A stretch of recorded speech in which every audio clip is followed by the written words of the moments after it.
Hello नमस्कार दोस्तों, दिल्ली के प्रादेशिक समाचार के स्टूडियो में आप सभी का बहुत बहुत स्वागत है। दोस्तों यहाँ पर आपको देखने को मिलेगा दिल्ली से जुड़ी सारी बड़ी खबरें, मुख्य समाचार, ब्रेकिंग न्यूज अपडेट के रूप में, इसलिए वीडियो को शुरू से अंत तक जरूर देखिएगा। दोस्तों वीडियो को प्यारा सा लाइक और चैनल को सब्सक्राइब जरूर कर लीजिएगा ताकि दिल्ली से जुड़े कोई भी खबरें छूटे ना पाए। चलिए दोस्तों टाइम वेस्ट न करते आगे बढ़ते हैं खबर की ओर। दिल्ली में लॉकडाउन 7 दिनों के लिए बढ़ाया गया, कल से नहीं चलेगी मेट्रो, सीएम अरविंद केजरीवाल ने किया ऐलान। जी हां, दरअसल आपको बता दें राजधानी दिल्ली में कोरोना का कहर अभी तक कम नहीं हुआ है। इस महामारी से दिल्ली में रोजाना 350 से 400 लोग अपनी जान गंवा रहे हैं। इस बीच कोरोना संक्रमण के खतरे को देखते हुए दिल्ली में एक बार फिर से लॉकडाउन बढ़ा दिया गया है। इस लॉकडाउन के दौरान दिल्ली में मेट्रो सेवाएं निलंबित रहेगी। मुख्यमंत्री अरविंद केजरीवाल ने रविवार को ऐलान किया है कि दिल्ली में लॉकडाउन 7 दिनों के लिए बढ़ा दिया गया है। इस दौरान दिल्ली मेट्रो सेवाएं निलंबित रहेगी। सीएम ने बताया कि इस लॉकडाउन में सख्ती रहेगी। उन्होंने कहा कि अब ढिलाई देने का समय नहीं है, अगर दिया तो फिर हालात खराब होंगे, इसलिए लॉकडाउन अगले हफ्ते तक के लिए बढ़ाया जा रहा है। आपको बता दें कि दिल्ली में लागू लॉकडाउन की अवधि अगले सोमवार की सुबह 5 बजे तक बढ़ा दी गई है। सीएम अरविंद केजरीवाल ने कहा कि दिल्ली में लोगों के कोरोना वायरस से संक्रमित पाए जाने की दर 26 अप्रैल को 35% थी, जो पिछले कुछ दिनों में रिकवर होकर 23% पर आ गई है। राजधानी में कोरोना के नए मामलों में गिरावट शुरू हो गई है। उन्होंने आगे कहा कि हमें लॉकडाउन की अवधि में स्वास्थ्य संबंधित बुनियादी ढांचे और मजबूत किया है। ऑक्सीजन की आपूर्ति की भी एक समस्या थी, दिल्ली में हालात सुधर रहे हैं।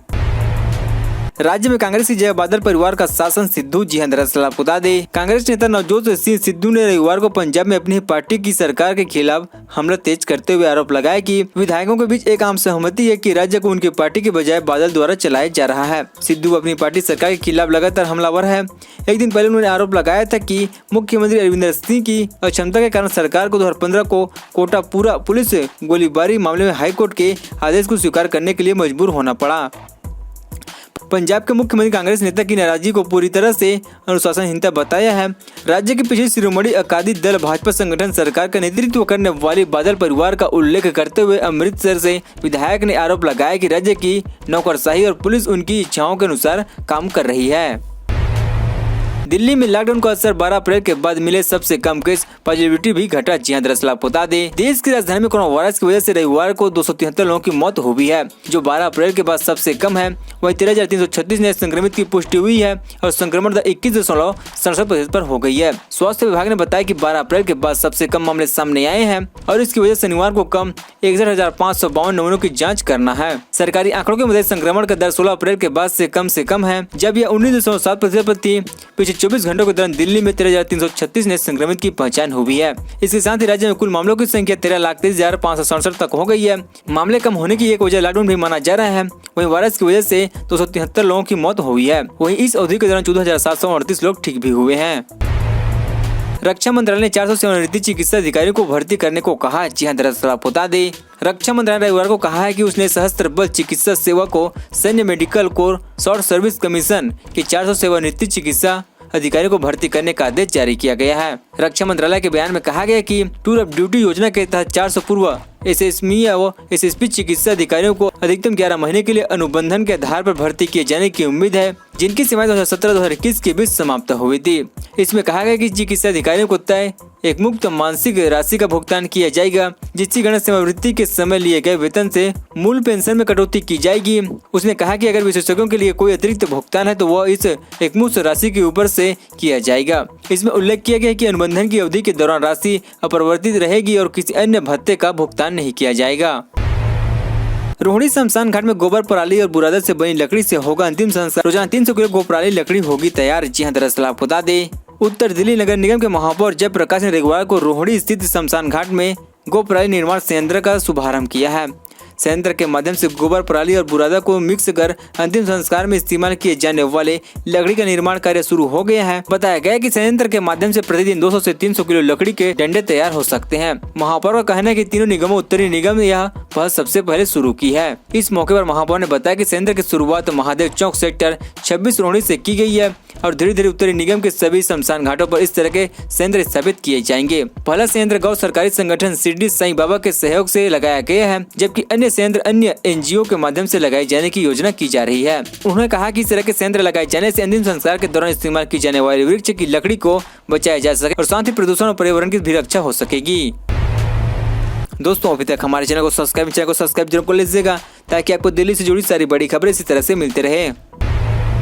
मोदी ने कोविड-19 की स्थिति पर 4 राज्यों के मुख्यमंत्रियों से की है बात। जी हां, दरअसल आपको बता दें प्रधानमंत्री नरेंद्र मोदी रविवार को पंजाब, कर्नाटक, बिहार, उत्तराखंड के मुख्यमंत्रियों से उनके राज्य में कोविड-19 की स्थिति पर बातचीत की है।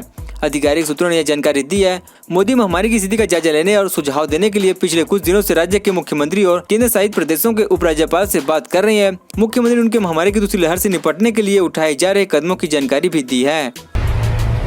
दिल्ली लॉकडाउन, सार्वजनिक स्थानों पर शादी समारोह पर लगी पूरी तरह से पाबंदियां। जी हां, दरअसल आपको बता दें, राजधानी दिल्ली में कोरोना कहर के बीच सीएम अरविंद केजरीवाल ने राजधानी में लागू लॉकडाउन को 17 मई तक बढ़ा दिया है। इस दौरान मेट्रो ट्रेन की सेवाएं भी बंद रहेगी। इसी बीच दिल्ली आपदा प्रबंधक प्राधिकरण ने आदेश जारी करते हुए दिल्ली में सार्वजनिक स्थानों पर शादी पर पाबंदी लगा दी है। DDN के आदेश के मुताबिक सार्वजनिक स्थानों पर शादी समारोह पर पूरी तरह से पाबंदियां रहेगी। ऐसे समारोह केवल घर या अदालत में ही आयोजित करने की अनुमति होगी और इसमें 20 से अधिक लोग एकत्रित नहीं हो सकेंगे।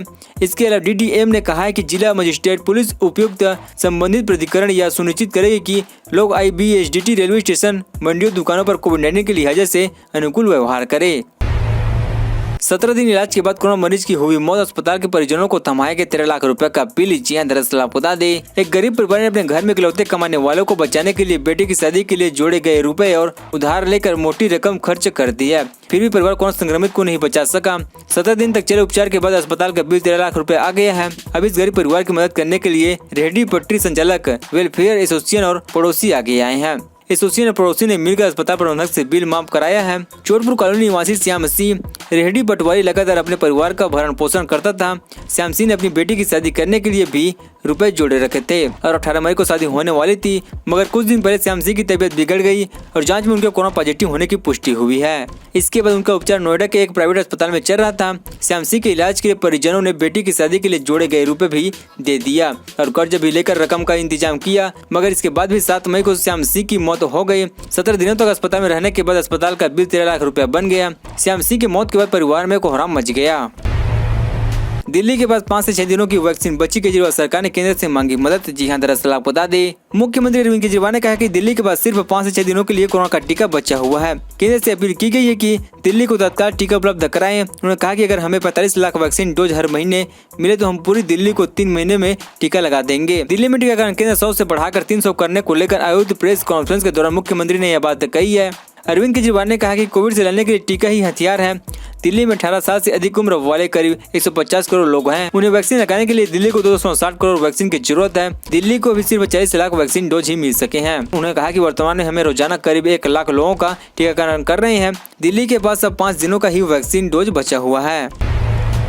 तेज हवा और बूंदाबांदी से बदलेगा दिल्ली का मौसम। जी हां, दरअसल आपको बता दें, राजधानी दिल्ली में एक बार फिर से मौसम में बदलाव देखने को मिलेगा। मौसम विभाग ने अनुमान जताया कि सोमवार को तेज हवा और बूंदाबांदी के चलते दिल्ली के लोगों को तेज गर्मी और प्रदूषण से राहत मिल सकती है। दिल्ली के ज्यादातर हिस्सों शनिवार सुबह से ही तेज धूप रही है। गुरुवार शाम को हुई हल्की बूंदाबांदी का असर अब भी राजधानी के मौसम पर देखने को मिल रहे हैं। सुबह के समय यानी न्यूनतम तापमान सामान्य से 3 डिग्री कम रहा। सफदरजंग मौसम केंद्र में न्यूनतम तापमान 22.3 डिग्री सेल्सियस दर्ज किया गया है, जो सामान्य से 3 डिग्री कम है। वहीं अधिकतम तापमान 38.8 डिग्री सेल्सियस दर्ज किया गया है, जो सीजन का सामान्य तापमान है। दोस्तों, खबरों का सिलसिला बस यहीं तक। दोस्तों, वीडियो की जानकारी आपको वीडियो को प्यार से लाइक कीजिए। दोस्तों, आप दिल्ली निवासी हमारे चैनल को सब्सक्राइब कीजिए। दिल्ली से जुड़ी सारी बड़ी खबरें आपको इसी तरह से मिलते रहे। चलिए दोस्तों, अगले वीडियो में मिलते हैं। तब तक जय हिंद, जय भारत।